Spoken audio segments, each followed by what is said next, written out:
الله الرحمن الرحيم نحمده ونصلي على رسوله الكريم أما بعد. عن أبي هريرة رضي الله تعالى عنه أن رسول الله صلى الله عليه وسلم قال: من كان يؤمن بالله واليوم الآخر فليكرم ضيفه، ومن كان يؤمن بالله واليوم الآخر فليصل رحمه، ومن كان يؤمن بالله واليوم الآخر فليقل خيرا أو ليصمت، او کما قال علیہ الصلوۃ والسلام۔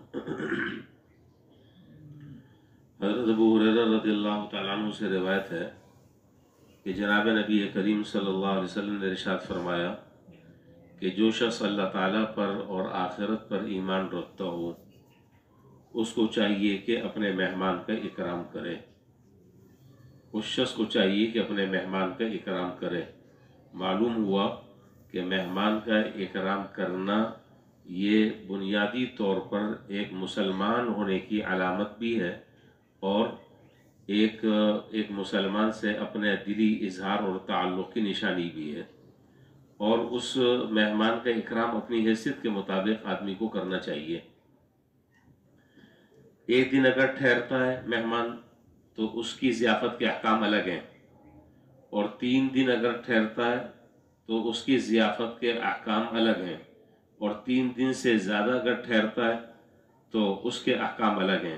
اور پھر کوئی مہمان اگر ایسا ہے کہ وہ مہمان کم ہے اور چپکو زیادہ ہے، آپ سمجھ رہے ہیں، مہمان کم ہے چپکو زیادہ ہے، تو پھر سارے کھانے بند کر کے صرف دال اس کے سامنے رکھی جائے تاکہ اب یہ سمجھ لے کہ اب گھر والے جو ہیں وہ تنگ آ چکے ہیں۔ لیکن بہرحال 1 دن یا 3 دن مہمان نوازی جو ہے اس میں خاطر خواہ اس کا اکرام کرنا چاہیے، اس کی خاطر و مدارات اپنے اعتبار سے کرنی چاہیے اور اس کو عزت دینی چاہیے۔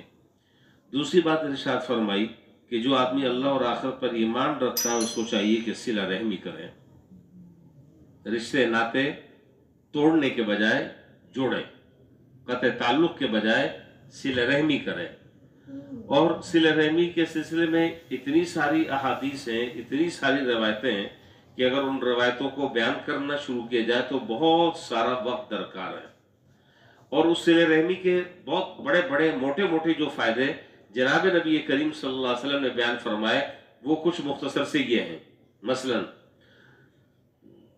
آپ نے فرمایا کہ جو آدمی صلہ رحمی کرتا ہے رشتہ داروں کے ساتھ، قطع رحمی سے بچتا ہے، اللہ تعالیٰ ایسے شخص کی عمر میں برکت عطا فرماتے ہیں۔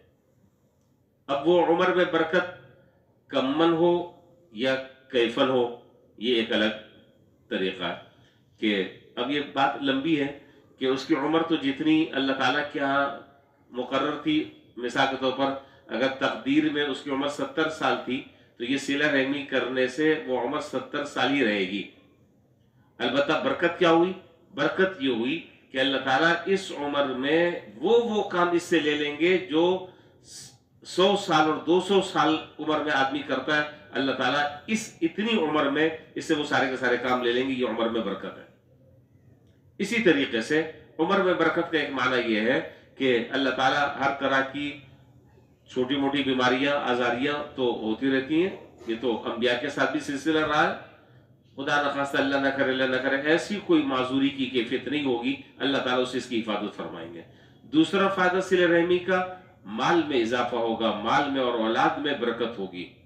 اور تیسرا بڑا فائدہ کہ ایسا صلہ رحمی کرنے والا اللہ تبارک و تعالیٰ کے ہاں محبوب ہوتا ہے اور اللہ تعالیٰ اسے قدر کی نگاہوں سے دیکھتے ہیں، اور جو قطع رحمی کرنے والا ہوتا ہے وہ اللہ کی نظروں میں مبغوض ہوتا ہے وغیرہ وغیرہ، اور بہت سارے فائدے ہیں۔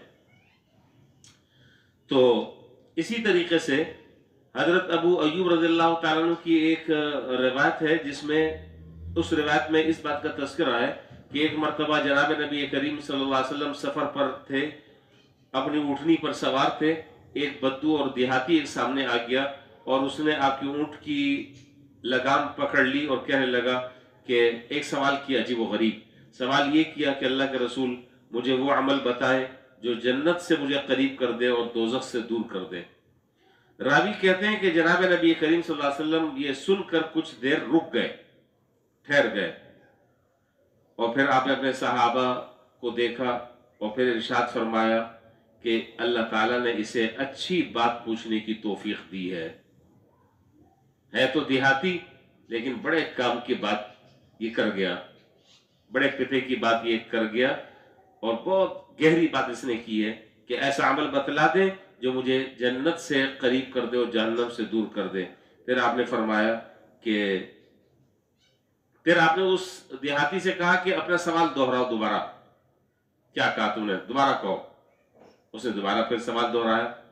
آپ نے فرمایا کہ اللہ تعالیٰ کی عبادت کرو، اس کے ساتھ کسی کو شریک نہ ٹھہراؤ، نماز قائم کرو، زکوٰۃ ادا کرو، صلہ رحمی کرو۔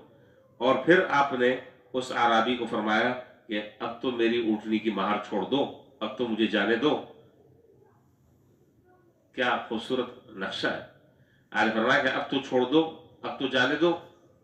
اور دوسری روایت میں ہے کہ آپ نے فرمایا کہ اگر اس شخص نے اس بات پر عمل کر لیا جو میں نے ابھی اس کو بتایا ہے تو سمجھ لو کہ اس نے سب کچھ ہی حاصل کر لیا اور بہت کچھ اس کو مل گیا۔ سوال مختصر سا تھا، جواب بڑا جامع ہے۔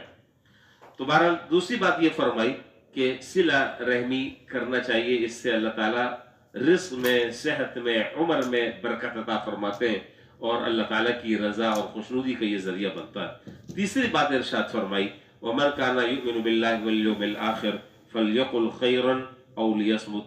آپ نے فرمایا کہ جو اللہ اور آخرت کے دن پر ایمان رکھتا ہے اس کو چاہیے کہ اپنی زبان قابو میں کر لے، اپنی زبان قابو میں کر لے، اچھی بات کہے زبان سے، خیر کی بات کہے، بھلائی کی بات کہے، امر بالمعروف و نہی عن المنکر کرے، اور اگر کچھ نہیں ہے کرنے کو تو زبان کو لگام دے، خاموش رہے۔ بس یہ اس کے حق میں بہتر ہے۔ یہ تین چھوٹے چھوٹے حضور صلی اللہ علیہ وسلم کے ارشادات ہیں، ان کی ذیلی تفصیلات بہت ساری ہیں اور اس کے لیے کافی وقت درکار ہے۔ بہرحال جو ضروری باتیں تھیں وہ میں نے آپ کے سامنے عرض کر دی۔ اللہ تعالی ہمیں اس کے مطابق عمل کرنے کی توفیق عطا فرمائے۔ وآخر دعوانا الحمدللہ رب العالمین۔